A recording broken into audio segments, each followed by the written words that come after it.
Why are we so terrible at listening to one another? The number of times I am called in to help a team that's in crisis, and the whole issue goes back to the fact that no one's been listening to one another for quite a while. You wouldn't believe how often poor listening is the root of poor productivity, hurt feelings, conflict on teams. Hi, I'm Dr. Liane Davey, and let's talk about what's getting in the way of great listening and create a new model, a skill, a muscle you can build so that you can be the best listener around. Okay, listening is something critical to all great relationships. So everything that you learn to apply at work, you can absolutely apply at home, and it's gonna do you even better probably in that context. So let's talk about the things that get in the way. And I'm gonna talk about listening at 3 different levels. We're gonna talk really about what is just the physical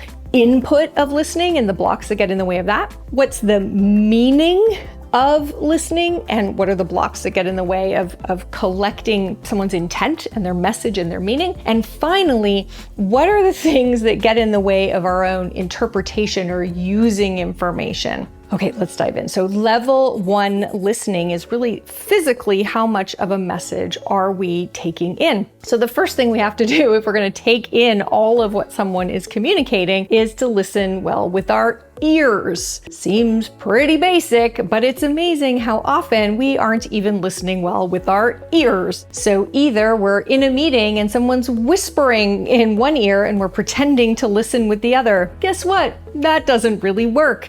You're not listening basically to either one of them, or at least you're having to make a choice. But it might also be that you have something else going on. Someone's trying to talk to you and you have a video playing in the background. Well, that's not gonna work. You can't pay attention to 2 things at once. So first, make sure that you're actually listening with your ears. The next level, listening with your body. Now, for some of us, listening with your body is really focused on listening with your eyes. Are you making eye contact with the person who's talking? But for some people, making eye contact is uncomfortable, and in some situations, it's not even possible. But either way, whether it's your eyes or some other way you use your body, are you showing the person physically that you are listening to them? So for example, you're in the back seat of a car. Can you lean in or orient your shoulders toward the person in the front seat who's talking? Same on a Zoom call. One of the things that is really challenging with people who have setups where their webcam is different from their display is you're often looking at this.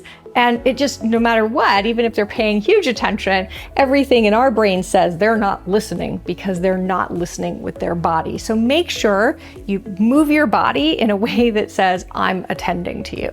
Okay, the third level about taking information in is not so much about that open body language or open ears, it's about an open mind. So are you showing that you are interested, curious about what the person has to say? One of my least favorite listening blocks is when people are in a meeting, sitting there with their hand up, hoping that I'll say, okay, you can go next. And all it does is it says to the person who's talking that while they're talking, the other person's way more interested in making sure they get to tell them how wrong they are or their amazing idea, instead of actually paying attention to what the person is saying. Another way we show that we're not listening with an open mind is we start in with but, and but is just a great signal to everyone around, I wasn't actually listening, or at least not listening with an open mind. So the first set of listening blocks are all about how much of the information are we taking in and how much of an open conduit are we creating with the person who's talking. And that requires listening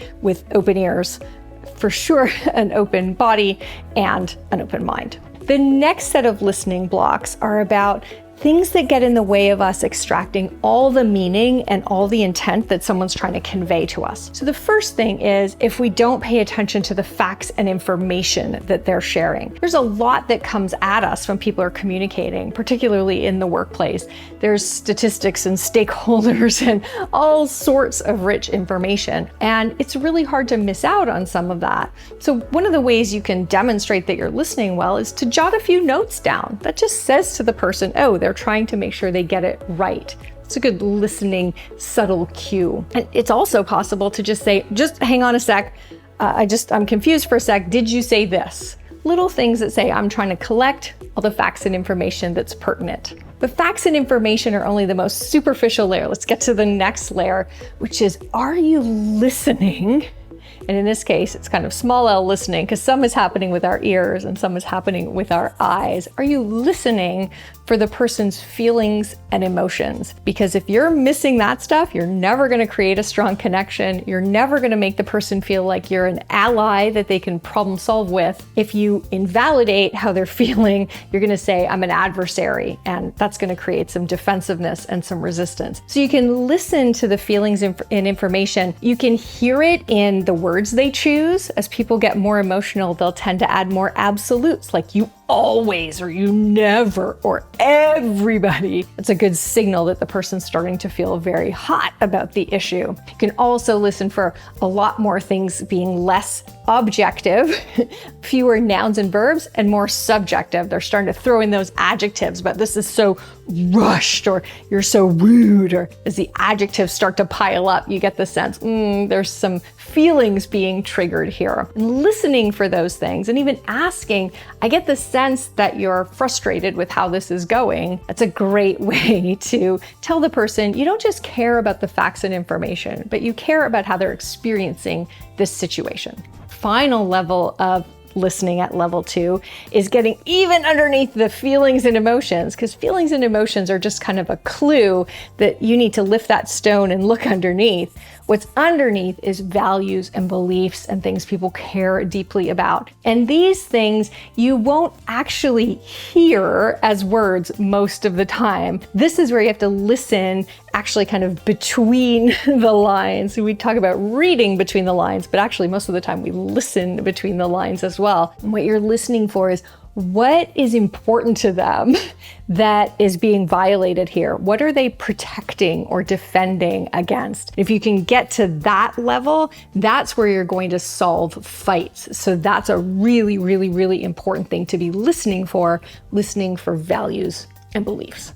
All right, the third and final level, where there are so many listening blocks, and these are not about the other person, these are all about you. And these are the things that happen when we start listening to the voice inside our heads instead of listening to the person who's talking. Oh, it's terrible, but we all do it. I am certainly guilty of this all the time. What does that look like? Okay, the first form of that is, as we're listening or pretending to listen to someone, we begin judging them.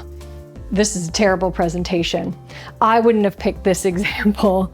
What is she droning on about? We start to judge the person, and as we judge them, we aren't listening to them at all. We're listening to that judgy narrator inside our heads. Another thing that we listen to in our own heads while shutting out somebody who's talking to us is we start defending. Well, that's not true. I didn't mean that. And we spend all of our energy listening to our own story about why we aren't to blame in this situation. As soon as you're doing that, you aren't listening to the other person at all. And finally, and probably the most scary, the one that really stresses me out the most, because I fall victim to it all the time, is we start listening to our inner voice as our inner voice starts to empathize or identify. This is our nice person.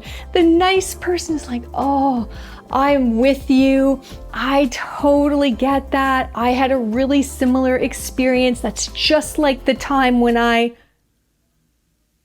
And of course, as soon as you're doing that, you're listening to yourself, not to them. You're projecting your experiences onto them. And you know what? Your experiences are likely not exactly the same. The person is going to feel just as misunderstood, just as shut out if you're identifying and empathizing inaccurately as if you were judging or defending against them. And that listening block, where we spend more time listening to our own stories and projecting them onto somebody else, well, that's the worst one of all, and takes a lifetime of practice to actually get over. So those are the things that get in the way of quality listening. We don't have open ears. We don't have open body language and we don't have an open mind. Or we do listen, but we don't listen for all the facts and information. But in addition, the feelings and emotions or the values and beliefs, we only take in part of the meaning that's coming at us. Or we kind of take it in, but then we get so wrapped up in listening to our own narrative about what they're saying that we cease listening effectively. All of these things get in the way. And when you work on listening in all those 9 ways, you will find you become the most respected teammate, probably the most sought out teammate, because people know when they come to you, you really listen. It is amazing when you get there, both at work and at home. You will find that this listening skill base, this skill set, will be one of the best you develop in your entire career. I'm Dr. Liane Davey, here to help you get the team and all the relationships that you deserve. Thanks so much for tuning in, and check out my other videos for how-tos on dealing with some of the situations that come up when we're trying to make teamwork work.